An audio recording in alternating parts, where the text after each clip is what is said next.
Fernando, complementando lo que decía nuestra nota y lo que también nos explicaba Alejandra, hablemos de ese momento bisagra en la biografía de Neruda, cuando en 1935 parte como cónsul a Madrid.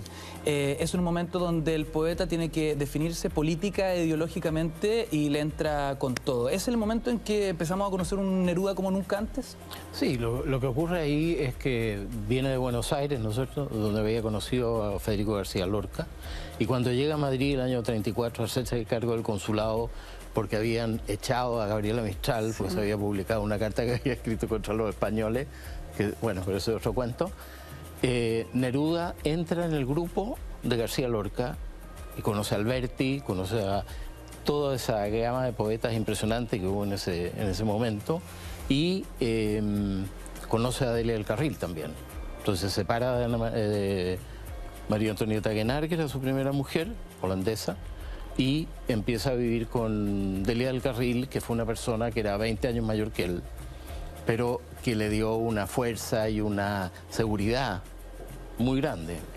Fue como toda la vida Neruda está hecha de como decías tú, de los amores, de las vidas, y de ahí iba escribiendo también. ¿Qué pasa con Neruda cuando se desencadena, Alejandra, la guerra civil en España? Claro, ahí él, como decía antes, se tiene que... Es como un llamamiento general a los intelectuales del mundo y a todas las personas con cierta sensibilidad social a comprometerse. Yo creo que en esa época era difícil ser neutral, ¿no? Era complicado no ponerse del lado de la denuncia, ¿verdad?, por un lado de la guerra y por otro lado de los sistemas autoritarios y dictatoriales que empezaron a poblar todo el planeta. Entonces, desde ese lugar él se sintió totalmente llamado a denunciar.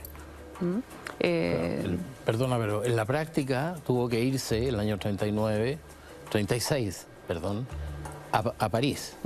Y ahí entonces hay una sociedad de intelectuales que ya está formada, en que está Aragón, Paul Eluard, etcétera, que se juntan todos en esta campaña antifascista.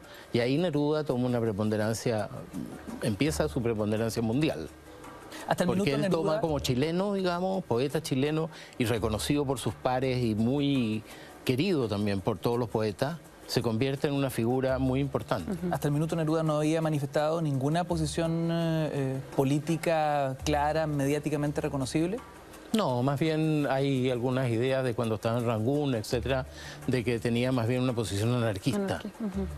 Entonces fue el contacto con los poetas españoles y luego con los franceses que lo empujó, digamos, de una manera, lo empujó intelectualmente a formar parte del comunismo. ¿Cómo golpea a Neruda la muerte de García Lorca? ¿Qué pasa con él ahí, Alejandra? Yo creo que Fernando puede responder más que yo qué pasa con Lorca, pero yo creo que le pasa como a todo el mundo, digamos, que siente que es una atrocidad que maten a un poeta. No, fue para todos, claro, fue una cosa espantosa. fue terrible. O sea, era como fue el punto de inflexión de la guerra civil. La gota que rebalsa el vaso. Claro, o sea, ahí ya era incomprensible, digamos. Es una ignominia. Además que todo eso fue un enredo de que se fue a Granada sin tener para qué irse, y hubo traiciones, y la familia, etcétera, etcétera. Entonces fue muy fuerte para todos, porque era un tipo que estaba vivo, vigente, y recién conociendo la fama. Eso estamos viendo, por un lado, el poeta, el hombre de las letras en su contexto, pero además un hecho que lo atraviesa, en lo personal. Sí, totalmente. Tiene poesía, por supuesto, al respecto.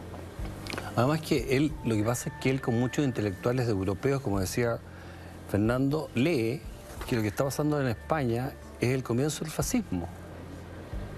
Porque toda la máquina de guerra que ocupa Franco es una máquina de guerra desarrollada por los alemanes. Y estamos a años que empiece la Segunda Guerra Mundial.